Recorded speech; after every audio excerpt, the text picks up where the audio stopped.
I was speaking with Annabelle Gay of the Visitor Centre. Good afternoon, Annabelle. How are you? Good afternoon, Gary. I'm very well. It's a beautiful day outside. Glorious day, post-festival weekend and into Seniors Week. And, That's right. And there are lots of things on for Seniors Week. You want to run through quickly what's going on? That's right. I put down a couple of key events here for us to discuss, but of course we've also got a full program available on the Cowra Tourism website. So jump on there if you need any more information about what's going on, because of course Seniors Week is in full swing at the moment.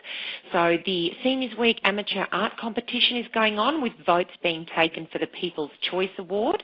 You can head down to view the artworks at the Cowra and District Senior Citizen Centre, which is on Railway Lane. They're open on Tuesdays, Thursdays and Fridays between 11 and 3. So you can cast your vote for your favourite artworks down there. The winner will be announced on the 23rd of March at the Trivia Challenge, and they'll receive $100. So that's a wonderful competition that's getting off the ground. On Friday, they're going to be having a movie morning tea presented by Cowra Council. They'll be putting on morning tea and The Best Exotic Marigold Hotel, which is a great movie. That's all on at the Civic Centre Theaterette, starting at 10 a.m. on the 21st of March.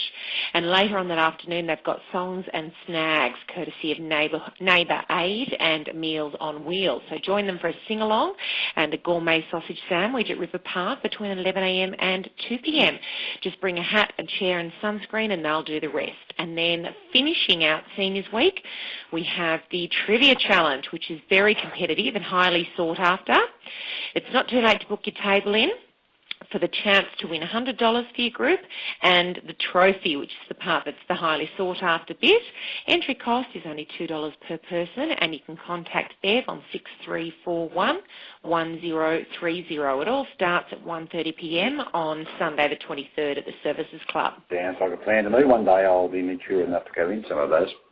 I almost look forward to it. Yeah. Corey Collum, live performance at the Imperial Hotel on the 21st of March. It sounds like it could be fun too. I know, we're very lucky to have Corey coming to perform, and of course it is a free concert. Just head on down there to the Imperial. You can enjoy dinner while you're there and obviously a few drinks. Corey is fresh back from CMT Rocks the Hunter, which is a huge event, and he took part in that. So he's coming on down to Cowra and promises to bring the house down with a rollicking performance, which is what we're all looking at. Head on down there Friday evening and, as I say, enjoy dinner and drinks and Corey's performance at the Imperial. He should rock the place apart. That's right. Now, Australian Painters, photographed by R. Ian Lloyd, and The Wattle Room, Force of Circumstance, Chapter 7. I know, it's a mouthful, that Wattle Room one, isn't it? So these are two new exhibitions. They're just changing them over at the Art Gallery at the moment, so they'll kick off towards the end of this week and run until late April down at 77 Darling Street.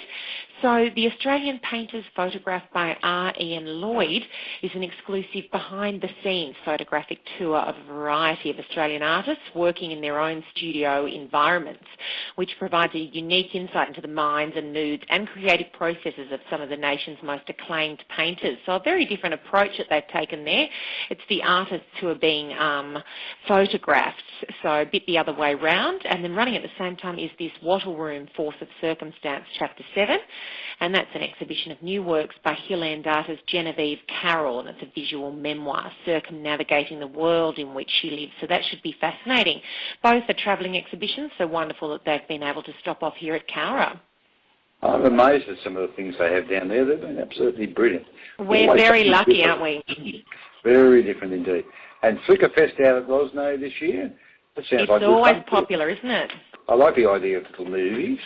Yes, we love a movie, especially an outdoor one, weather permitting. So Rosna invites you to come along and see Flickerfest's selection of the very finest films from this year's 23rd Anniversary Festival, which focused on spectacular short films with soul. So something there for everyone.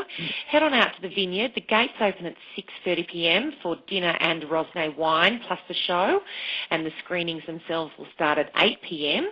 It's $35 for a film and dinner, and you need to RSVP this week by emailing info@rosne.com.au, or otherwise it's $20 just for the films without the dinner. Kids are half price, but remember it's no BYO because of course they are a vineyard. So head on out there on the 22nd of March to catch Flickerfest at Rosne. Now that should keep people busy for this weekend in the come down from the festival weekend, which was huge last weekend. But next week, there's a few things you really should put in your diary, aren't there? That's right. It's a bit of a save the date for a few things. You can get more information from our website. But Cowra Rugby is going to be having their season launch, and they'll have Owen Finnegan there. It's quite a big event on the Friday evening, so the 28th of March. Owen Finnegan will be there as part of a charity bike ride with the Snowy Hydro, and they'll also have Waller training going on, so big group down there and lots of activities next Friday evening. There's also a new play being launched in Cowra, The Butler Did It, so learn more about that online and organise your tickets. And there will be one of Neela's famous cooking classes going on. So a few changes going on at Neela, but the cooking classes will be running on. So make sure you are a part of that and you book into her cooking class, which will be on the Sunday. And I would imagine Owen Finnegan would be of Irish descent, wouldn't he? I would have to presume, yeah, with a name like that. Yeah, well, Finnegan for Finnegan. Yeah, poor old Michael Finnegan, begin again, yeah. That's the one, yeah.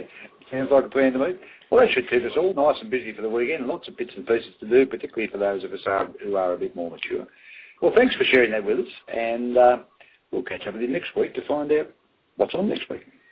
That sounds great. I look forward to it, and I hope the seniors all have a wonderful week.